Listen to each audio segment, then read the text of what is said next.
Online गेममध्ये पैसे हरल्यानं 16 वर्ष युवकानं केली आत्महत्या।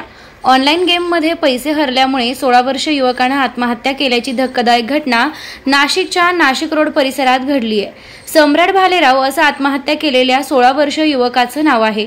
सम्राट हा नाशिक रोड परिसरातील डायना नगर येथील जय भवानी रोड येथे राहत होता।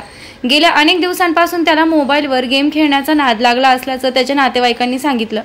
तो मोबाईलमध्ये अनेक वेळा गुंतून असायचा। काल रात्रीच्या सुमारास एका ऑनलाईन गेममध्ये तो पैसे हरला आणि या पैसे हरल्याच्या नैराश्यातून त्यानं टोकाचं पाऊल उचलत आत्महत्या करत आपले जीवन संपवलंय।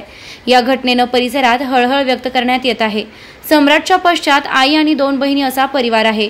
घरात एकमेव पुरुष असलेल्या सम्राटवर पुढे मोठी जबाबदारी होती, मात्र त्याच्या अकाली निधनानं कुटुंबावर शोककळा पसरली आहे।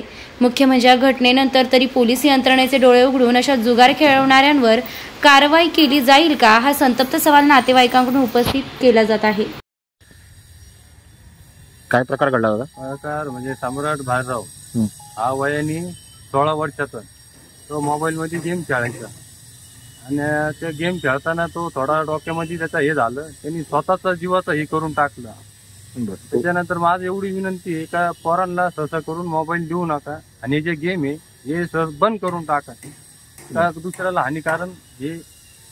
आम्ही ते एवढंच आहे का तुम्ही थोडं त्याच्यावर लक्ष घाला। म्हणजे तो गेम मध्ये पैसे हारला? हा, पैसे हारला तो आणि आत्महत्याचे प्रकार, पण 16 वर्षाचा मुलगा होता तो। हे माझं एवढंच म्हणणं आहे का या गोष्टीपासून पोरांनी बी दूर राहावं। बरं, त्याच्या पश्चात कोण कोण आहे?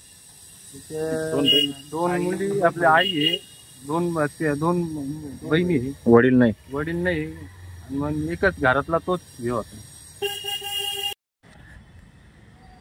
तुमचं नाव काय? महेंद्र लक्ष्मण जाधव। काय प्रकार घडला? माझ्या सालाच्या मुलीनी, माझ्या भाच्यानी ऑनलाईन गेममुळं पैसे हारल्यामुळं आत्महत्या केली। बरं, किती वाजता केली? काही त्याचं टायमिंग नाही माहिती, पण रात्री केली। काय नाव त्याचं? सम्राट भालेराव। आणि राहायला कुठं होता? जय भवानी रोड, डायमंड नगर। याचं वय किती? वय 16 वर्ष।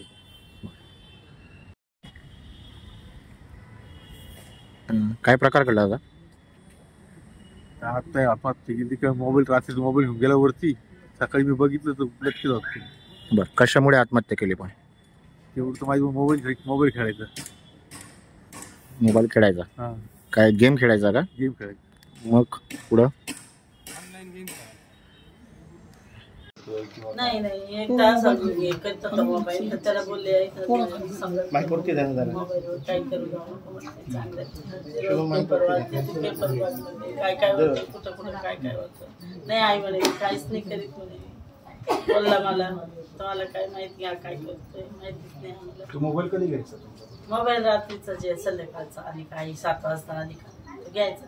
त्याच्यावरून पण तिघ जण होते, त्यांचे भांडणं व्हायचे मोबाईलवरून। थोडा वेळ तो घ्यायचा, थोडा वेळ नंतर रात्रीचा घ्यायचा तो 9-10 वाजेपर्यंत, 11 वाजेपर्यंत। रूम मध्येच असायचा?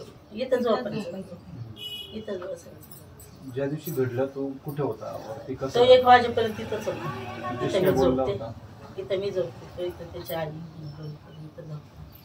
आणि रात्रीचे मग 1 वाजता तो इथं झोपले होता, मी झोपली।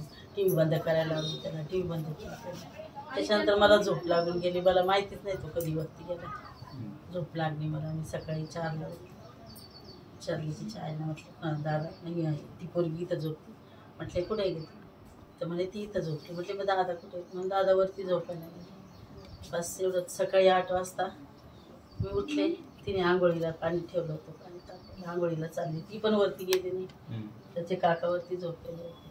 तो उठला आणि त्याने वरती इकडं त्याचं लक्ष गेलं, दरवाज्यासमोर लक्ष गेलं त्याचं।